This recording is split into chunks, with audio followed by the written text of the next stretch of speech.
Dios les bendiga, queridos hermanos. Bienvenidos aquí a otra edición más de este su programa Los Pies del Maestro Lai, que se transmite a través de las redes sociales. Reciban la bendición de nuestro Dios y Padre Todopoderoso y acompáñenos durante este tiempo, un tiempo para glorificar el nombre de nuestro Señor Jesucristo, un tiempo para aprender más de su palabra, un tiempo para ser instruidos por el Espíritu y por la palabra sobre cómo debemos actuar, cómo debemos enfrentar todas las fuerzas malignas que se levantan o que de alguna u otra manera quieren estropear los planes de Dios en nuestra vida, en nuestro ministerio o en nuestras iglesias o así como en nuestra familia, en nuestro trabajo o en nuestros negocios. Estamos aquí para compartir la palabra del Señor y para que todos nosotros hagamos lo que espiritualmente nos corresponde conforme a la voluntad de nuestro Dios para poder enfrentar las tinieblas, reconociendo esto, que nuestra lucha no es contra carne ni sangre, sino contra fuerzas espirituales de maldad. Cielos.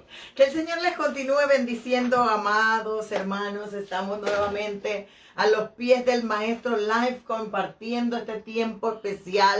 Una hora de enseñanza bíblica, una hora para compartir todo lo que el Señor nos ha entregado a través de su palabra, a través de aquellas enseñanzas que nuestro Señor Jesucristo nos dio y poniéndolo en práctica en este tiempo y cómo lo vemos en el diario vivir. Y bueno, seguimos en la serie que hemos iniciado de la guerra espiritual de alto nivel, donde hemos visto un sinnúmero de influencias que puede estar atravesando la iglesia, los matrimonios, la familia y los hijos, la descendencia. Pero bueno, aquí estamos dándole gracias al Señor por esta oportunidad de compartir junto a ustedes un tema tan interesante.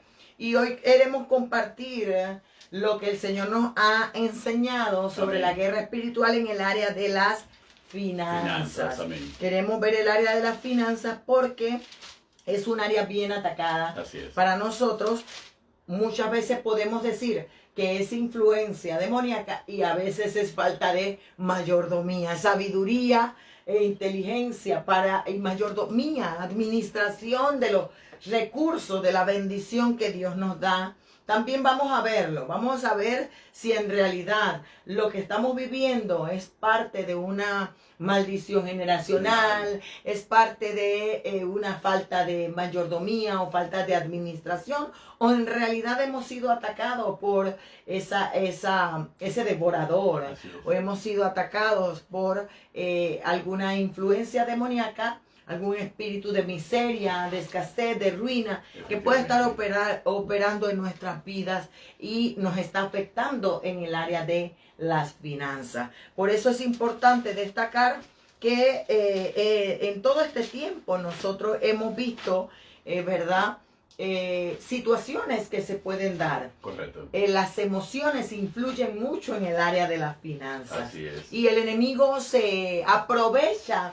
de nuestras emociones para crear un ambiente en nuestra vida de escasez. Así es. De limitantes. Por ejemplo, nosotros tenemos que comprender la diferencia entre avaricia y lo que es codicia, porque no es lo mismo la avaricia que la codicia. Amén. Nosotros tenemos que comprender que en el área de las emociones están las compras compulsivas, cuando nosotros tenemos que comprender la diferencia entre algo que deseo y algo que necesito. Así es. No es lo mismo desear que necesitar. Así es. Y hay cosas que son deseos y hay cosas que son importantes o necesarias para nosotros. Entonces debo tener esa sabiduría para discernir la diferencia entre lo que deseo y lo que necesito. Sí, cierto, porque muchas veces aún en este tiempo se ha señalado que, por ejemplo, el comprador compulsivo es un problema de carácter psicológico, que inclusive puede ser un problema de carácter psiquiátrico, cuando se convierte en una adicción. Hay personas que son compradores, están adictos a las compras. Si no compran, entonces ellos se sienten mal.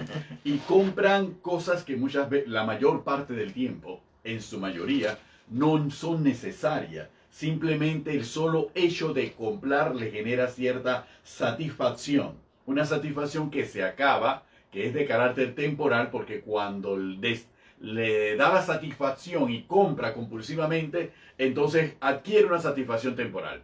Posteriormente se baja el nivel de satisfacción y tiene que nuevamente seguir comprando. Y esto es algo bastante delicado desde ese punto de vista, y seguramente algunos hermanos nos dirán, bueno, puede que haya una perturbación demoníaca cuando una persona se ha vuelto adicta a un tipo de comportamiento de esta naturaleza. ¿Por qué? Porque esa adicción lo puede llevar al robo, esa adicción lo puede llevar al hurto, esa adicción lo puede llevar a apoderarse de aquellas cosas que no le pertenecen, es decir, aquellas cosas que se le han sido confiadas y él la utiliza en su propio beneficio para poder satisfacer su adicción a las compras. Entonces, esto es interesante que nosotros lo examinemos principalmente en este tiempo porque estamos bajo una sociedad de consumo. Una sociedad que tiene como valor supremo el sistema capitalista. Mientras la persona más consuma, mientras la persona más compre, entonces está viviendo el sueño de la prosperidad, el sueño de un estatus de vida alto, etcétera, etcétera. Y eso abarca todos los niveles de la sociedad. Créanos, hermanos, ahí no se excluye nadie, ni el pobre, ni el extremadamente rico. Ninguno se excluye de quedar inmerso en una sociedad de consumo. Y es importante analizar este patrón de finanzas, Benito, porque el enemigo se aprovecha, porque muchas veces tenemos la incapacidad para planear y ahorrar. Así es. Muchas veces tenemos incapacidad para comprender que nosotros no podemos gastar más allá de lo que ganamos. A veces no sabemos cómo administrar las tarjetas de crédito. Así es. ¿Verdad? Pensamos que es un dinero que no vamos a tener que pagar o un dinero que no vamos a tener que responsabilizarnos cuando no es así. Entonces, estamos viendo en el diario vivir cómo el enemigo puede aprovecharse para traer ataduras, para traer ligaduras espirituales que perturban nuestro espíritu, nuestra alma y obviamente nuestras emociones, porque cuando la tarjeta llega al límite, entonces, ¿qué tengo que hacer? Todo lo que estoy pagando simplemente es intereses y realmente no, ya no puedo tener mayor beneficio. Estoy atado. Entonces, la persona es incapaz de planear o planificar y a la vez ahorrar. Entonces, o somos muy irresponsables al gastar. Al ser muy irresponsables al gastar, creamos patrones de finanzas que son, por decirlo así, comidita de los demonios para influir en nuestra vida de manera tal que, vuelvo y repito, trae en nosotros perturbación, abrumación, agitación y todo un mundo de conflicto, porque trae hasta problemas matrimoniales. Así es.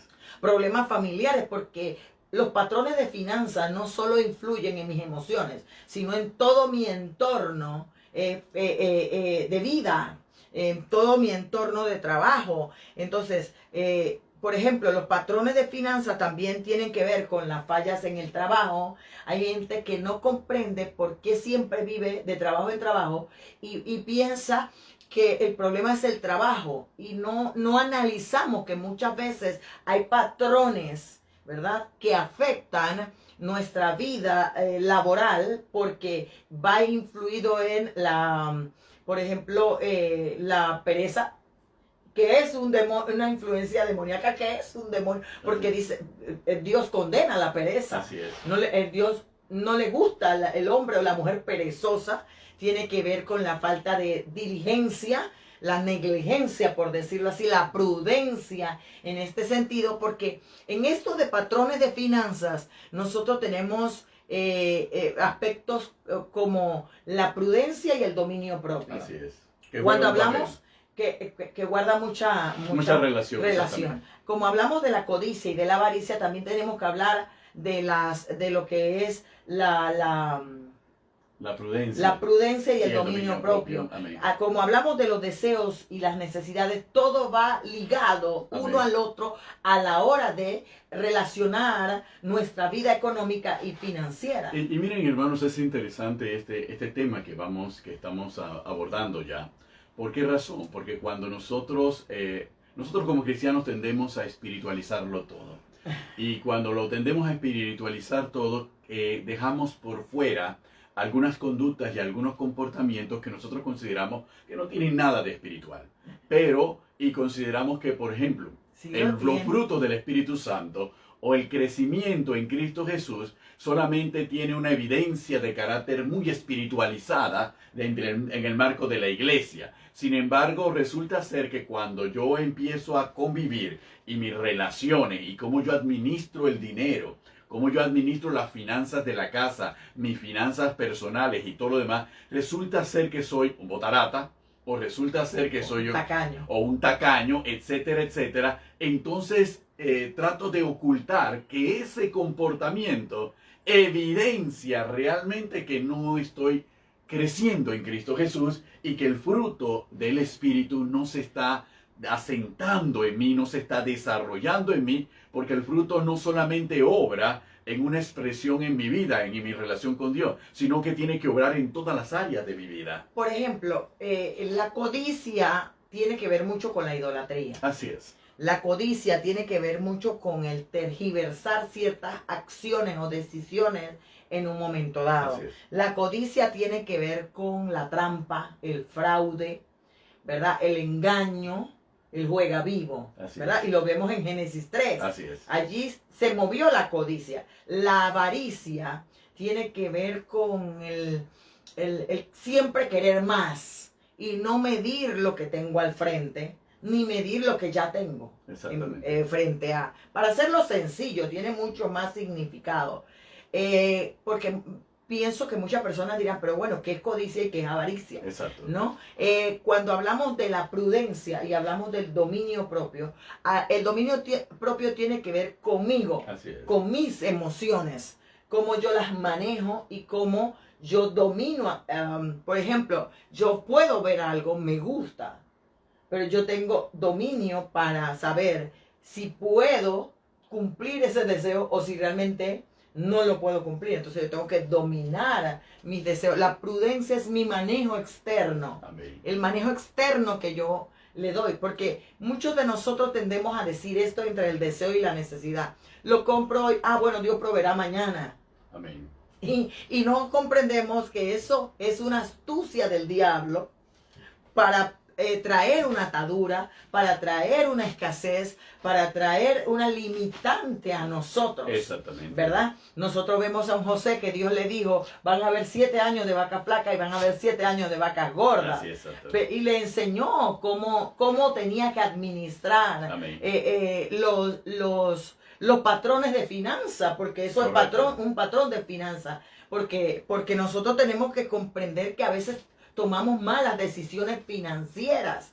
No siempre tiene que ver con una pérdida de trabajo, no siempre tiene que ver con una falla en un negocio, tiene que ver mucho con nosotros y cómo manejamos las situaciones en un momento dado. Como tú bien lo has señalado, a veces no es falta, no es algo espiritual, sino falta de administración. O a veces sí tiene que irse al plano espiritual para ver el porqué de las cosas. El comportamiento. No tiene que ver con estudios ni capacitaciones, porque como hacían nuestros abuelitos para poder mantenernos a nosotros, a nuestros padres, y no tenían la capacitación, no tenían los estudios. La gran pregunta que se hacen muchas personas, ¿cómo mi abuelo pudo criar a 12 hijos?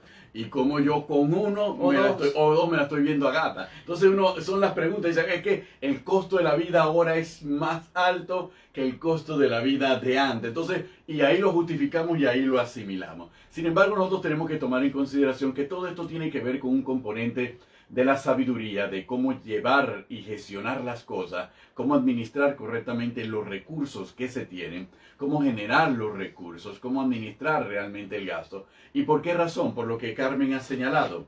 A veces una mala decisión crea una atadura que trae amargura a nuestro corazón, trae desesperación a nuestro corazón, trae angustia a nuestro corazón. Y esa condición en que nos encontramos emocionalmente se traduce en una condición espiritual. Y una condición espiritual de desesperación, de no encontrar esperanza y de no encontrar salida. Y entonces somos vulnerables precisamente a la acción de las fuerzas de las tinieblas sobre nuestra vida y sobre nuestra conducta. ¿Por qué? Por una razón, por un principio. En la desesperación el hombre es capaz de renunciar a lo más preciado siempre y cuando se le pueda sacar de su condición de desesperación. Y la desesperación económica y la desesperación financiera es uno. Hermano, esta es la estratagema del sistema político. Los políticos consideran que mientras exista mayor cantidad de pobres, existirá mayor cantidad de necesidad, y ellos están dispuestos a regalar su voto por un jamón de Navidad, por una bolsa de comida, etcétera, etcétera. Entonces lo vemos a diario. Todo el sistema gira en base a aprovecharnos de las condiciones de necesidad. Y cuando esas condiciones de necesidad ocurren por nuestra voluntad, se conjugan con la culpa, y eso crea un problema espiritual todavía más profundo. Y hemos visto a través del tiempo, la experiencia, personas ganando un buen salario, teniendo una buena empresa, pero teniendo limitantes, o viendo cómo llego a la quincena, Amén. Viendo cómo estiro la manta, pero en realidad no es problemas de recursos, es problemas administrativos. Y también, Benito, queremos irnos más profundo.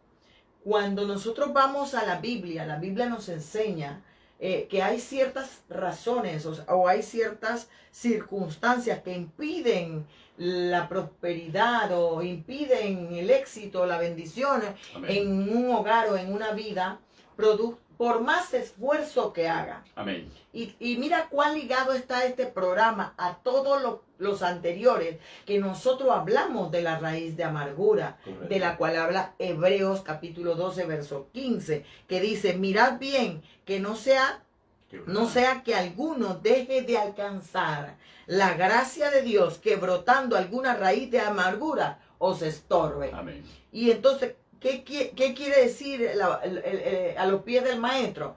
Que la raíz de amargura, el alma enferma, muchas veces es una razón para impedir que la gracia de Dios, que es indispensable para nosotros, nos ayude a conseguir los recursos y a alcanzar aquello que necesitamos. Amén.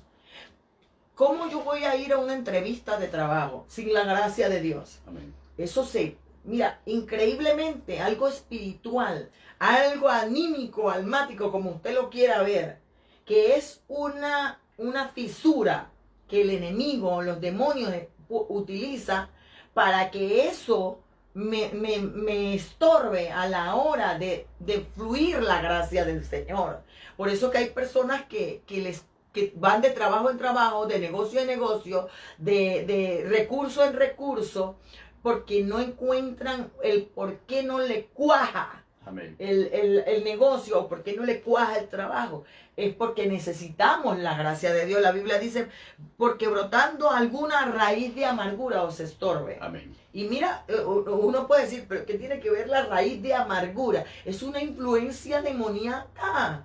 Es una razón bíblica que me impide prosperar, que me impide alcanzar aquello que necesito alcanzar. Y es que la raíz de amargura tiende a transformar tanto el espíritu humano y el alma humana, que prácticamente crea una desconexión con Dios. Y al crear una desconexión con Dios, que es la fuente de toda bendición, inmediatamente nosotros estamos a la intemperie.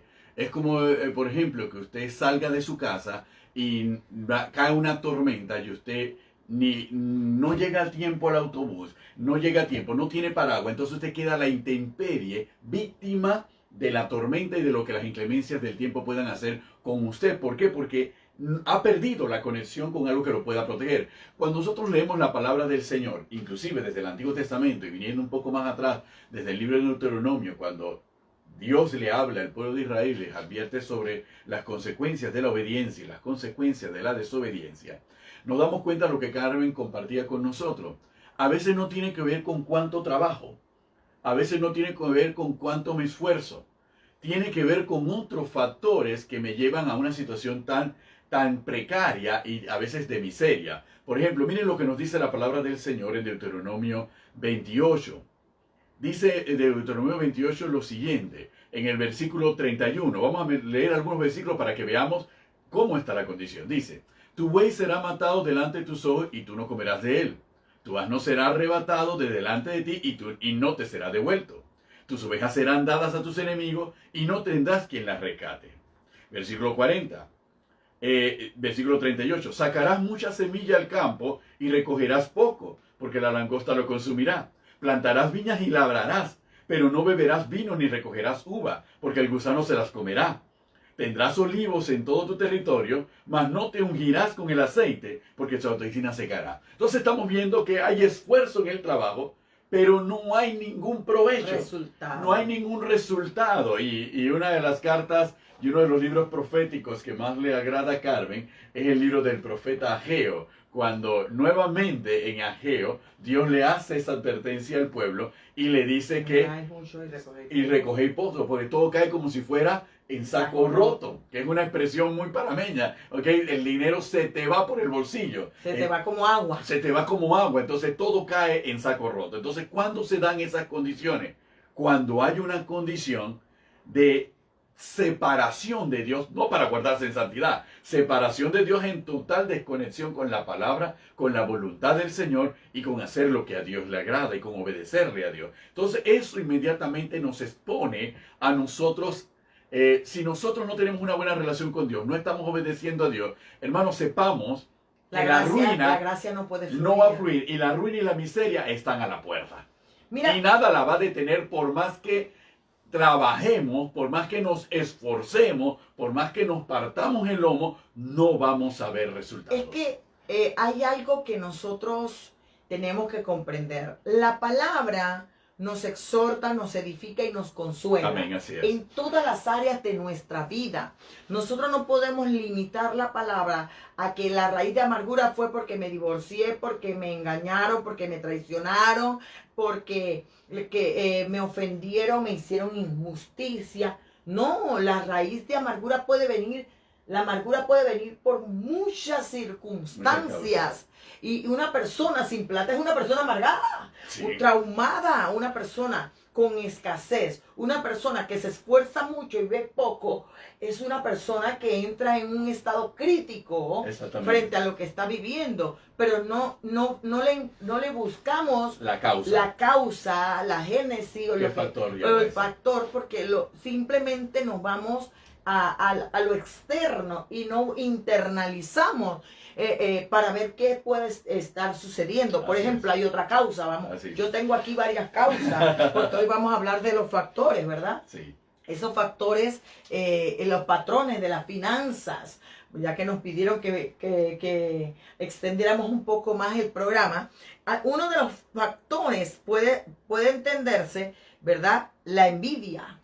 Amén. Mira, por ejemplo... Y amarga el corazón la envidia. Bueno, los celos, la envidia, la codicia, la avaricia, amargan el corazón. Por eso que te digo que este programa, con los 4 anteriores, sí, está muy ligado. Porque todo tiene que ver con el mundo espiritual que está moviéndose en contra de nosotros para que nosotros avancemos. Amén. Y debemos ser entendidos en los tiempos y discernir. Por ejemplo... Dice la palabra en Santiago 4:2. Así es. Codiciáis y no tenéis. Así es. Matáis y ardéis de envidia. Y no podéis alcanzar. Combatís y lucháis, pero no tenéis lo que deseáis. Así es.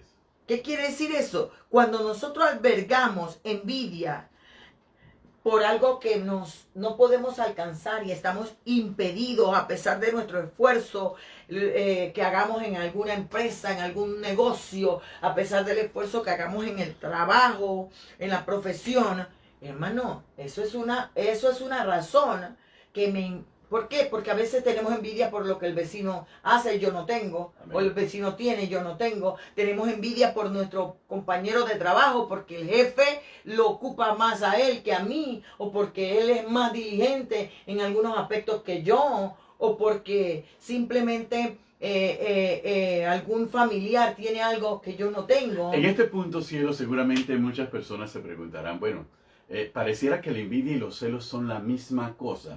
No. El envidioso, la envidia busca tener lo que el otro tiene. Los celos es la incomodidad que se siente por lo que el otro tiene, pero yo no lo deseo tener. Simplemente me molesta, me incomoda. Y la avaricia es tengo, pero quiero más. Exactamente. O tengo esto, pero quiero lo del vecino. Efectivamente. ¿Verdad? Entonces estamos una mezcla de cosas. Frente a influencias demoníacas muy fuertes. Que Pablo lo escribe en la carta de Gálatas y le identifica como obras de la carne. Y al ponerlo como obras de la carne, ya nosotros sabemos en qué esfera de dominio estamos entrando. Yo le llamo a las obras de la carne la comidita de los demonios, sí, para entrar y gobernar o dominar ciertas áreas de nuestra vida. Las obras de la carne podrán decir es interna, pero son la comidita de los demonios.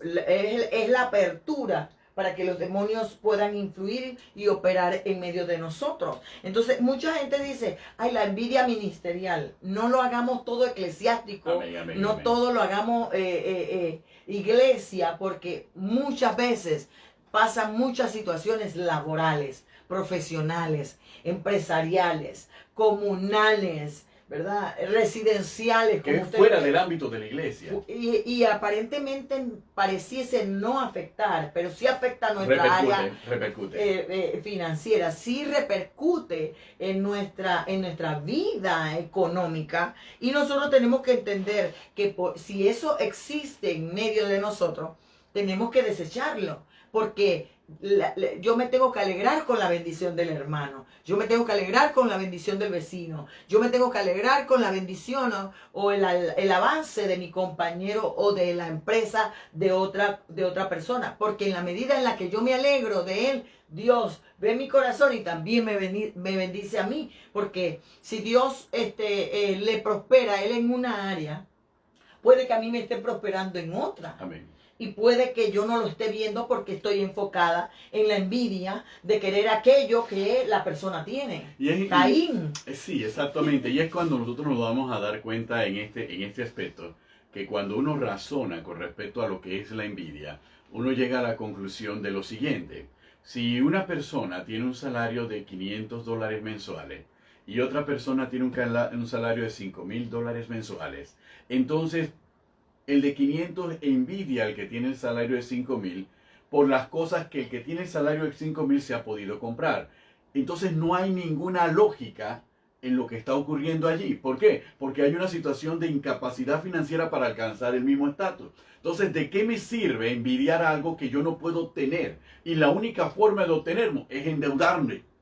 Es atarme, sacrificando cosas realmente importantes, es tracaleando por allí para poder vivir por arriba de mis expectativas. Entonces nos damos cuenta que no tiene ningún sentido de la envidia cuando me lleva a una situación. Y cuando uno se sienta con una persona que está en esta condición y uno razona con la persona en la primera etapa, y la persona sigue justificando las acciones, ahí es donde uno empieza a preocuparse. Ven acá, ya esto pasó de la esfera de la lógica y de la razón y ya está en la esfera espiritual, porque hay una fuerza espiritual que la nubla la capacidad de que pueda ver la verdad y la situación real y conformarse y actuar como se aconseja conforme a la palabra. Entonces ahí hay un ingrediente de carácter espiritual, y no benigno, sino maligno, aleluya, que hay que atender, porque ya se ha convertido en una conducta enfermiza dentro de la manera de la conducta y el proceder de una persona. Y por eso nosotros vemos que, como tú lo señalaste, las personas caen en adicciones, sí, como las personas caen en amargura, caen en codicia, caen en avaricia, caen en ansiedad. Así es. ¿Verdad? Caen en cólera, en la competencia. Así es. Porque la envidia trae competencia. Sí. Y nosotros tendemos a ser muy espirituales o muy flautas en espiritualizar ciertas cosas o llevarlo solamente al plano ministerial, es Exacto. Lo que quise decir realmente. No solamente eso. No podemos llevarlo todo al plan ministerial, porque mi vida secular o mi vida natural o mi vida en todo mi entorno, cuando está en la relación correcta con Dios, cuando está en la relación correcta con lo espiritual, debe, como tú dices, dar fruto y debe evidenciarse en cada área de mi vida. Amén. ¿Verdad? Entonces yo debo examinar qué puede estar sucediendo en mi entorno que me impide dar fruto. Amén. Que soy infructuoso. Amén. En esa área. Amén. Y si en este caso estamos hablando de las finanzas, yo tengo que autoexaminarme, a ver qué está pasando, en qué tengo que ser más diligente para mejorar cada área y fortalecerla, no solamente espiritualmente, sino de muchas formas. Aprender más a administrar, aprender a ser más responsable, aprender a dominarme más mis Amén. Emociones, aprender a no ser competitivo en este asunto, porque Benito, cuando vamos al área laboral o empresarial, tenemos que tener cuidado con el fraude, con el trueque, con el juega vivo, porque nosotros somos cristianos. Amén. Y no podemos hacer cosas incorrectas delante de Dios por querer salir adelante financieramente y por querer prosperar a la manera del mundo. Amén. Esto te iba a señalar, cielo, iba a compartir. El sistema del mundo impone la competitividad. La competitividad laboral, la competitividad profesional, la competitividad en todos los órdenes de la vida. Impone la competitividad. Y ese es el sistema del mundo. Y es peligroso porque hace presión para que la gente sea más competitiva. Y este sistema del mundo ha llegado inclusive al ámbito hasta la iglesia, de que una iglesia compite con otra iglesia. Y eso, cuando uno lo ve, uno dice, aquí hay algo que no está bien. Y si vamos a enfocarnos en el aspecto secular, ¿en qué descansa el concepto de la competitividad? De vencer al otro, es decir, de llegar antes que el otro, de lograr lo que el otro también quiere lograr. Es decir, la competencia es todos queremos la pluma, así que peleense para ver quién se gana la pluma. Esa es la competencia. Hay una sola pluma para 100 personas. La lógica dice que esta pluma no la podrán tener los 100. Alguien se va a tener que quedar con la pluma. Yo puedo aplicar con la pluma porque somos profesionales. Por ejemplo, nosotros los abogados tenemos una tarifa o una tabla de tarifa conforme a la escuela de abogados, ¿verdad? Que ya establece un patrón de cómo debemos hacer las cosas.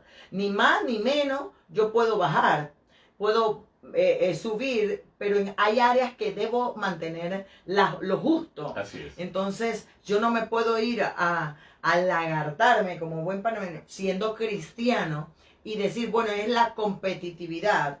Yo debo competir o tratar de ganarme el caso o ganarme el negocio sin quedar mal con Dios. Amén. Sin dejar de agradar a Dios. Amén. Porque aunque el mundo o aunque el sistema del mundo me presione para yo jugar vivo, para hacer trueque, para engañar. Es que dentro del elemento de la competitividad está precisamente que para lograr el objetivo, el fin justifica los medios. No. Entonces, sobre ese es el concepto del mundo. El fin justifica los medios. Así que después que yo logre mi objetivo, cualquier medio es valedero. Y a veces tenemos la desagradable experiencia de conocer cristianos que se mueven sobre el concepto de que el fin justifica los medios. Y eso es lo peligroso. De hecho, estos programas se hacen precisamente para mostrarnos a nosotros que esta palabra en la cual nosotros creemos y el Espíritu que nos fue dado como promesa del Padre no son solamente para movernos en un mundo que conocemos como la iglesia y sus cuatro paredes. Son para vivir nuestra vida en todos los ámbitos de acuerdo a lo que la palabra establece y conforme a la dirección del Espíritu Santo. Dios no dice, ¿sabes qué? En asunto de tu trabajo ese es tu problema. No, yo no me voy a meter en trabajo. Eso no dice la palabra del Señor por ninguna parte. Es que lo que yo quiero que comprendamos es que estos temas no se hablan. Exactamente. Benito. Estos temas no se enseñan y no se evidencian. Amén. Pero la Biblia lo expresa. En el Salmo 15 que tanto nosotros hablamos, ¿verdad? La integridad. La integridad. En el Salmo 15 dice, Jehová, ¿quién habitará en tu tabernáculo? ¿Quién morará en tu monte santo? El que anda en integridad y hace justicia, el que habla verdad en su corazón, Amén. El que no calumnia con su lengua ni hace mal a su prójimo. Amén. Y no está hablando si es cristiano o no es cristiano. Exactamente. El que no le hace mal a nadie, ¿verdad? Dice, el que no calumnia ni hace mal a su prójimo, ni admite reproche alguno contra su vecino. Mira, Amén. lo que estamos hablando. Lo que estamos hablando. Aquel a cuyos ojos el vil es menospreciado, pero honra a los que temen a Jehová. El que aún curando en daño suyo, no por eso cambia. Amén. Quien su dinero no dio a usura, ni contra el inocente admitió cohecho. El que hace estas cosas no resbalará jamás. Amén. No estamos viéndolo en todos los ámbitos de nuestra vida, con el prójimo. Cuando habla de integridad y justicia, es total. Abarca todas las áreas de nuestra vida.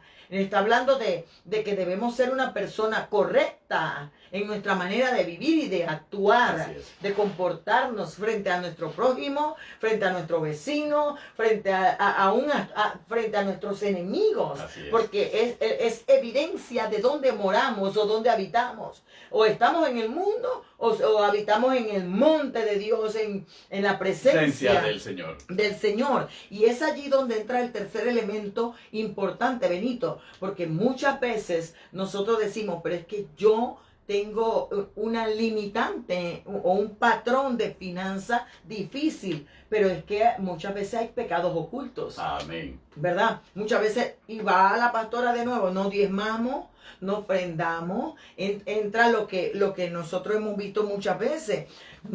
La persona es avara, es codiciosa y no comprende que la misma palabra nos enseña a nosotros que el que encubre su pecado no prosperará. Amén. Mas el que los confiesa y se aparta alcanzará misericordia. Amén. Hermano, eso no es de que, bueno, me acosté con la vecina o forniqué o...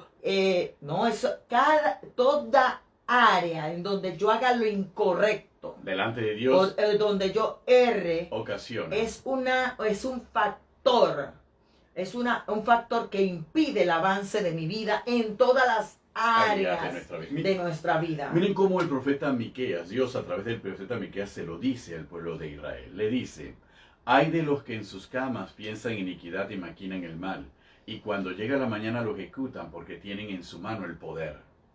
Codician las heredades y las roban, y casas y las toman. Oprimen al hombre y a su casa, al hombre y a su heredad. Por tanto, así ha dicho Jehová: he aquí yo pienso contra esta familia un mal del cual no sacaréis vuestros cuellos, ni andaréis erguidos, porque el tiempo será malo. Y todo lo que escribe, lo que Dios da y le comunica al profeta Miqueas, hace referencia fundamentalmente a la corrupción, a la inmoralidad, a la falta de proceder de los comerciantes, de los gobernantes, de aquellos que están en eminencia, de aquellos que tienen algún modo de riqueza o alguna ventaja con respecto a los demás. Entonces inmediatamente nos damos cuenta, inclusive mira lo que dice con respecto a aquel: daré por inocente al que tiene balanzas falsas y bolsas de pesas engañosas.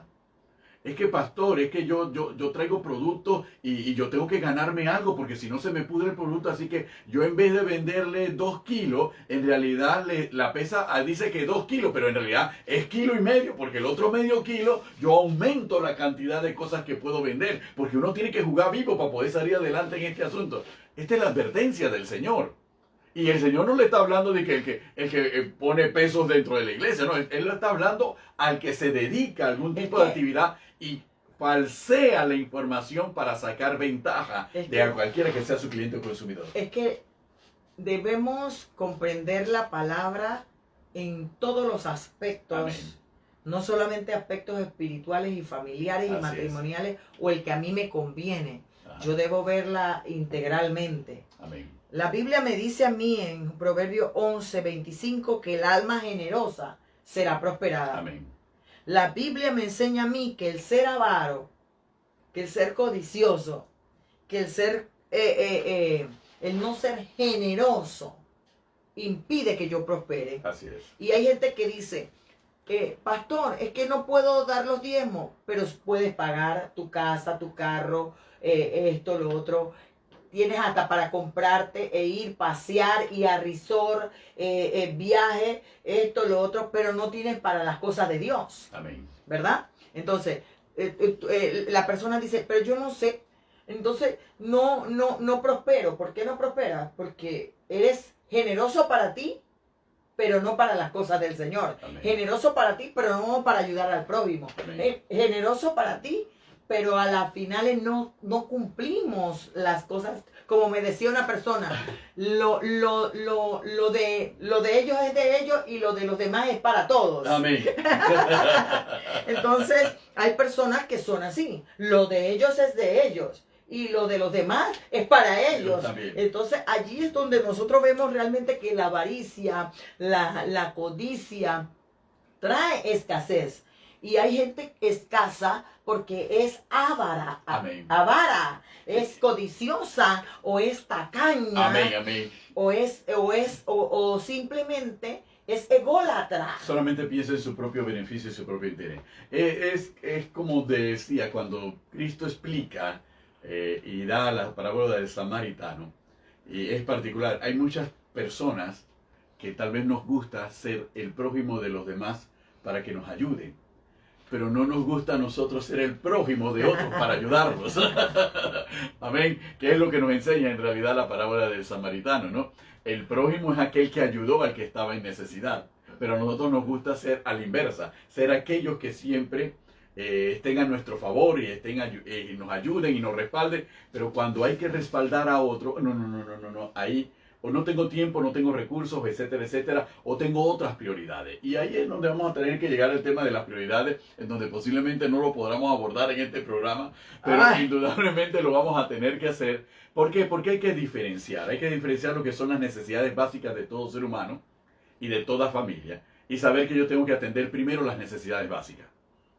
Y después que yo atiendo las necesidades básicas, entonces yo puedo saltar a otro tipo de satisfacción de necesidades en cierto orden y hacerlo de una manera más planificada, como nos lo ha indicado Carmen. Y hay unas necesidades básicas, hay necesidad de alimentación, hay necesidad de vestido y hay necesidad de techo. Y en este tiempo hay necesidad también de salud. Entonces esas se convierten en las necesidades básicas. Entonces si esas son las necesidades básicas, ok, yo tengo que comer, yo tengo que vestir y yo tengo que tener un techo. Ahí viene un detalle. ¿Qué voy a comer? ¿Cómo voy a vestir? ¿Y qué tipo de techo voy a tener? Entonces ahí nosotros tenemos que hacerlo todo de manera muy diligente, pero de acuerdo a nuestras posibilidades y de acuerdo a nuestras capacidades. Cuando nosotros vamos a la palabra, cuando vamos de verdad analizando la palabra y autoexaminándonos en la práctica, si lo estoy haciendo o no lo estoy haciendo. Amén. Porque yo no tengo que leer la Biblia para ver si fulanito lo está haciendo o menganito lo está haciendo. Amén. Yo tengo que leer la Biblia para ver si yo estoy cumpliendo con lo que Dios me está mandando. Amén. ¿Verdad? O alguno en mi hogar debe cumplirlo y no lo está haciendo. Entonces, cuando vamos a la Biblia, nos damos cuenta que Dios no le gusta el juega vivo. Así es. Mira lo que dice, por ejemplo, Levíticos 19:13. Aleluya. No oprimas a tu prójimo, Amén. ni le robarás. No retendrás el salario del jornalero en tu casa hasta la mañana. Amén.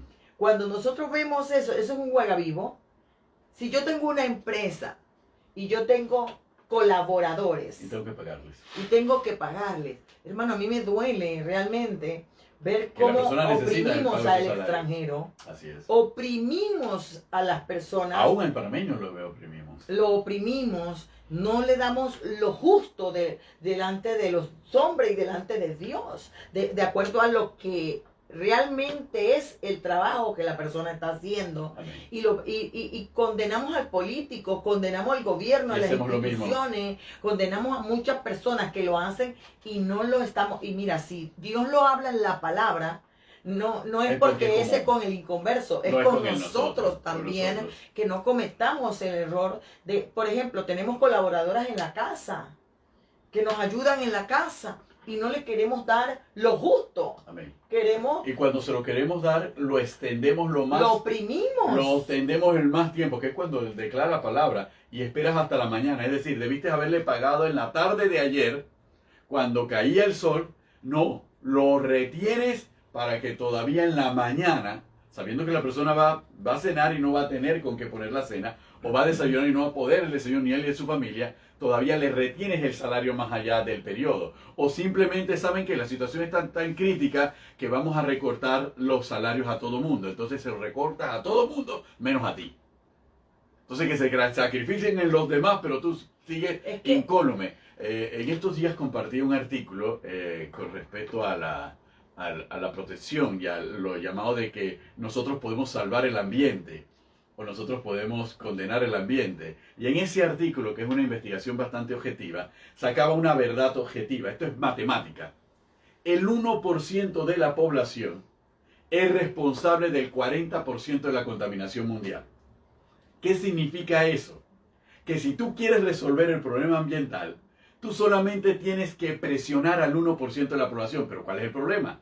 Ese 1% de la población es el 1% que controla la industria, la banca, los partidos políticos, los gobiernos. Entonces, ese es el único 1% intocable. Y ese 1% le dice al 99% de la población mundial: ustedes tienen que dejar de contaminar el ambiente. Y el 99% de la población mundial solamente representa el 55% de la contaminación del planeta. En otras palabras, si habemos 7.000 millones de personas, estamos hablando prácticamente que 6.000 y tantos millones de personas contaminan menos que 100 millones de personas. Pero la carga de la contaminación, porque controlan los medios, controlan los gobiernos, controlan los partidos políticos y controlan cuanto más estructuras de poder existen, le hace sentir que la culpa es tuya, es del que bota los guineos, es del que agarra el cartucho plástico, etcétera, etcétera. Pero ahora ya han resultado ser cielo que 300 yates en los Estados Unidos generan mayor contaminación ambiental que muchos países de África enteros. Que los jets privados y los aviones privados y las líneas aéreas privadas generan más contaminación ambiental que casi toda América, más que América Latina. Entonces, nosotros nos estamos dando cuenta, esas son verdades objetivas, y eso es exactamente lo que ocurre. Eso es lo que se llama un mundo dominado por la avaricia, dominado por la codicia, dominado por el egoísmo, dominado por la maldad y dominado por la opresión y por la corrupción. Y esa es la presión que está ejerciendo el sistema del mundo sobre la iglesia. Así es. Y sobre el cristiano para tratar de llevarnos a ese punto. La Biblia nos enseña cómo vivir realmente la vida que a Dios le agrada. Por ejemplo, nosotros tenemos que comprender de lo que tú nos acabas de decir, que muchos de nosotros no nos gusta tirar la cáscara del guineo por la ventana, nos gusta ser partícipe de esa situación en un momento dado.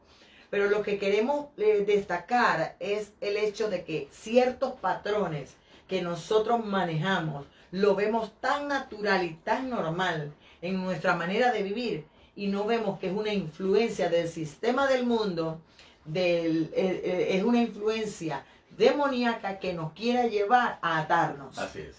Que nos quiere llevar a oprimirnos. Opresión, es opresión. Y oprimir a otros nosotros. Así, exactamente. Porque se cae cascada. Justificando nuestra conducta como algo normal. Así es. Y no es normal. Correcto. Ahora, el sistema del mundo nos dice que hay una línea telefónica para denunciar a nuestros padres. Así es. El sistema del mundo nos dice que están los derechos humanos. Así es. Es decir, que roba el diseño de la familia, ¿verdad? El sistema del mundo nos quiere crear leyes que no van con el modelo de Dios. Y nosotros no podemos permitirlo, porque eso afecta al mundo, sí, pero también nos afecta a nosotros, porque aunque estamos en el mundo, no somos del mundo, de alguna u otra manera es una influencia. Es una influencia directa o indirecta que puede llevarnos a nosotros a ver eso como un patrón normal. Amén. Aplicándolo a las finanzas, la Biblia dice: honra a padre y a madre. Amén. Dice en Efesios 6:2, honra a tu padre y a tu madre, que es el primer mandamiento con promesa, para que te vaya bien y seas de larga vida sobre la tierra. Amén. Aquí dice que si tu papá y tu mamá te regañan, hay una línea telefónica y denúncialo.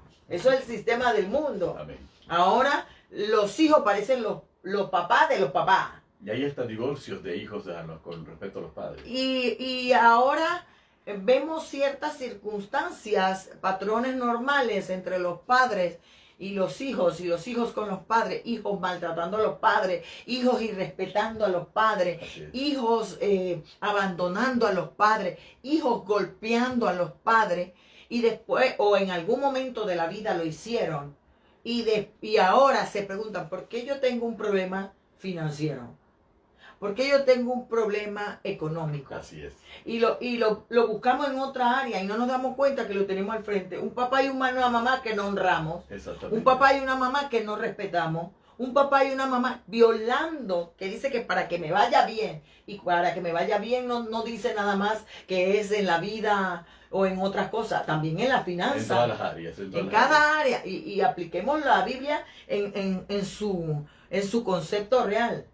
Eso es un patrón de finanza con atadura cuando nosotros no honramos padre y madre. Así es. Por ejemplo, también... Estamos condenando nuestra propia vida económica. Tenemos 5 minutos.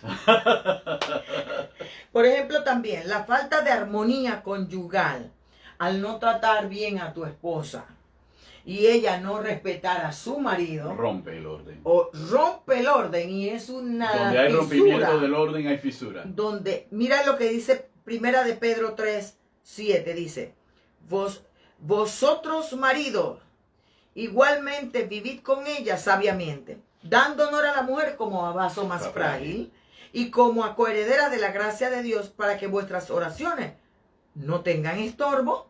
Por lo demás, dice Efesios 5:3, por lo demás, cada uno de vosotros ame también a su mujer como a sí mismo, y la mujer respete a su marido. Amén, amén. Mira, mira, parece mentira, pero la falta de armonía conyugal, al no tener esa armonía, crea un desequilibrio. Son los efectos, se convierten en los efectos. Es un estorbo. Amén. Es un estorbo para que me vaya bien. El hombre, tu plata es tu plata y la mía es la mía. La mujer también dice, mi plata es mi plata y la tuya es la tuya. O la mujer dice, la tuya es mía y la mía es mía.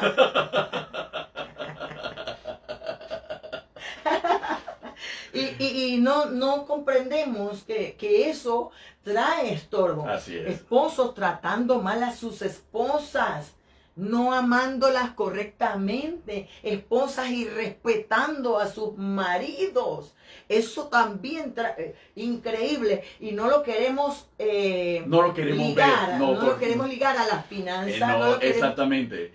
Y no lo queremos ligar a las finanzas, cielo, porque no nos conviene ligarlo a las finanzas, porque ligarlo a las finanzas inmediatamente nos va a hacer darnos cuenta que la causa de lo que está ocurriendo somos nosotros mismos. Entonces el hombre siempre va a tratar de evadir su responsabilidad por lo que le acontece y va a tratar de trasladar la responsabilidad siempre fuera del marco de su responsabilidad, porque es lo que lo hace sentir bien, que es lo que le da tranquilidad a su propio ego. Pero no nos damos cuenta con estos detalles de la importancia que es mantener la armonía, mantener el orden que Dios estableció, porque eso es lo que asegura la prosperidad en todas las áreas de mi vida.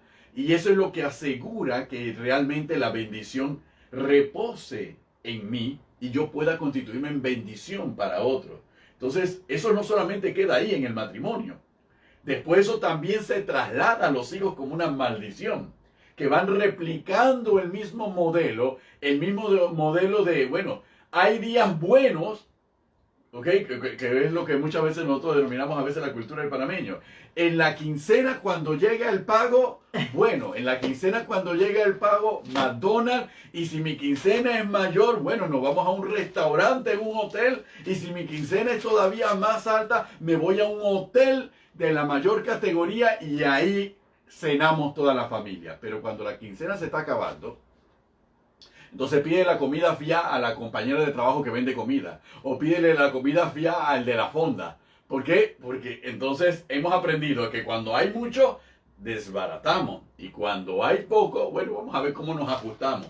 Y entonces terminan las deudas en coalimentación en el trabajo. ¿Por qué? Porque vienes de un hogar en donde entonces, ¿qué pasa si en el hogar no se preparan los alimentos para llevar de lonche o para llevar de almuerzo, etcétera, etcétera? Ah, no, porque yo no soy de llevar lonche. Entonces nos damos cuenta que mucho del orden se ha trastocado y se ha trastocado desde el matrimonio, desde la familia y se va multiplicando. Si al final muchas veces cuando hemos tenido la oportunidad de agarrar una pareja y sacarle los presupuestos, nos hemos dado cuenta cuánto gastan en comida fuera de casa, cuánta deuda le deben a la fondera o cuánto le deben al que vende comida en el trabajo, que si ellos invirtieran en hacerlo en su casa, simplemente la deuda se disminuiría en un 90%. Entonces nos damos cuenta que son malas decisiones. Eso no lo vamos a poder ver aquí porque sería sentarnos a ver presupuesto familiar y planificación financiera familiar, pero estamos viendo las causas espirituales. Y las causas espirituales son, como bien Carmen señala, la pereza es una causa espiritual. La avaricia es una causa, la codicia, el egoísmo es una causa espiritual, la envidia es una causa espiritual, los celos es una causa espiritual. Y la envidia, ¿por qué? Porque mi compañero de trabajo todos los días va a almorzar a un restaurante diferente. No, yo tengo que hacerlo. Oye, pero tú no estás. Entonces tú lo haces y quedas endeudado. Entonces no vivimos de acuerdo a nuestras posibilidades y no le damos gracias a Dios por lo que tenemos, sino que ambicionamos fuera de nuestras posibilidades y nos quejamos ante Dios porque no nos lo da. Entonces, ¿cómo vamos a lograr prosperar? Lo primero que nosotros tenemos que comprender es que darle a Dios lo que es de Dios. Eso es lo primero. Darle a César lo que es del César y a Dios de lo que es de Dios. Amén. Nosotros tenemos que comprender que nosotros tenemos que poner nuestra vida en orden. Es un principio de orden. Pedirle sabiduría. El que esté falto de sabiduría, que se la pida a Dios, Amén. que Él la da abundantemente y sin reproche. Cuando hablamos de sabiduría, no es nada más en una área de nuestra vida, sabiduría en todas las áreas de nuestra vida. Amén. Para poder ser buenos administradores, buenos mayordomos de aquello que el Señor nos da. El Salmo 112 es la evidencia clara de lo que es el hombre o la mujer de Dios que realmente está alineado o viviendo de una manera correcta que a Dios le agrada. Mira lo que dice el Salmo 112. Bienaventurado el hombre que teme a Jehová y en sus mandamientos se deleita en gran manera. Su descendencia será poderosa en la tierra, la generación de los rectos será bendita. Bienes y riquezas hay en su casa, y su justicia permanece para siempre. Resplandeció en las tinieblas luz a los rectos.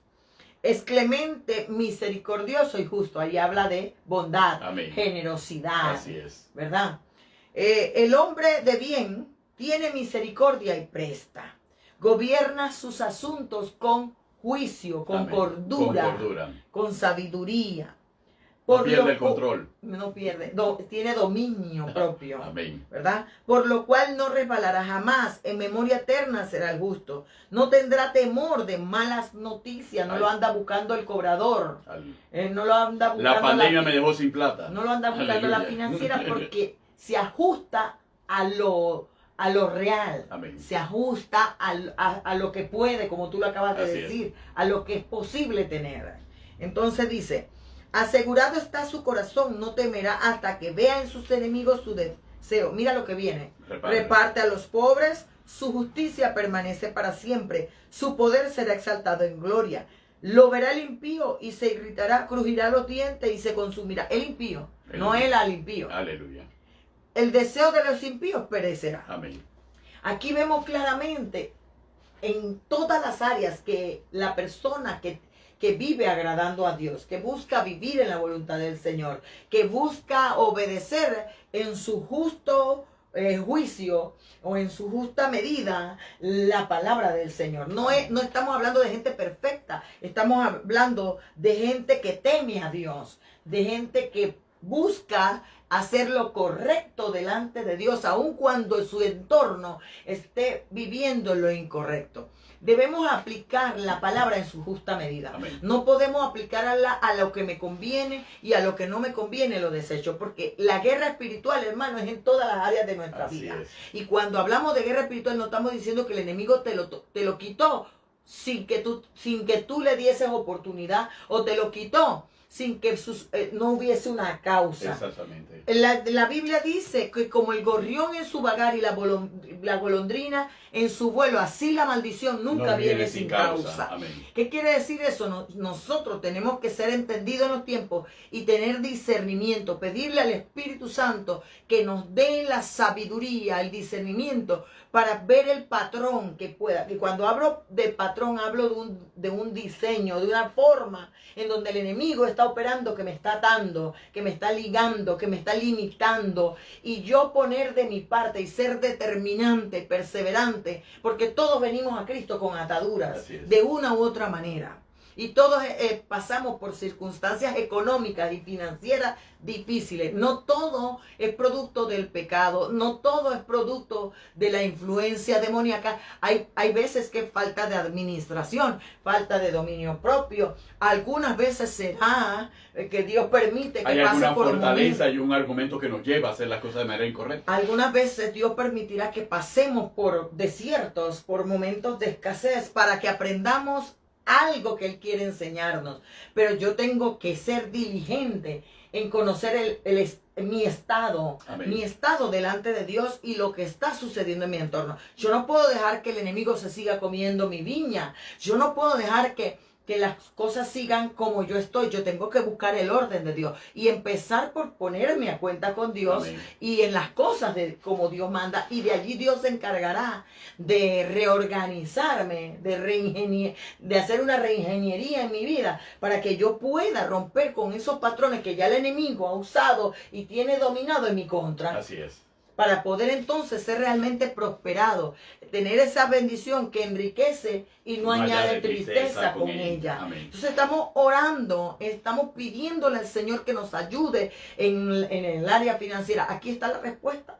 Aquí está. Léase la Biblia y deje de estar circunscribiendo la Biblia o limitando la Biblia a un área de nuestra vida, todo, a un área. Porque la Biblia es integral. Ella nos va a prosperar en todas las áreas de nuestra vida cuando obedezcamos a todo lo que el Señor nos enseña. Así es, queridos hermanos. Así que bueno, vamos a seguir adelante con este tema. Creo que es necesario, máxima en un periodo de crisis económica global y crisis económica aquí en Panamá, y que ha afectado a muchas y muchas familias de diversas maneras. Y es importante tocarlo, para poder poner en orden las cosas. Vamos a llevar ese concepto, esa ética financiera de la palabra, tenemos que llevarla a nuestra vida. Hay una ética financiera en la palabra. La palabra nos dice cómo tenemos que comportarnos en nuestras finanzas y nosotros tenemos que adoptarla en todas las áreas de nuestra vida para que todo pueda ser ordenado conforme a la voluntad de Dios y veamos la prosperidad de Dios cuando llegue el momento conforme a su voluntad. Así que los esperamos el próximo lunes aquí en A los Pies del Maestro Live con sus pastores Carmen de Cañate, Benito Cañate. Dios les bendiga grande y abundantemente, queridos hermanos. Nos vemos. Bye bye.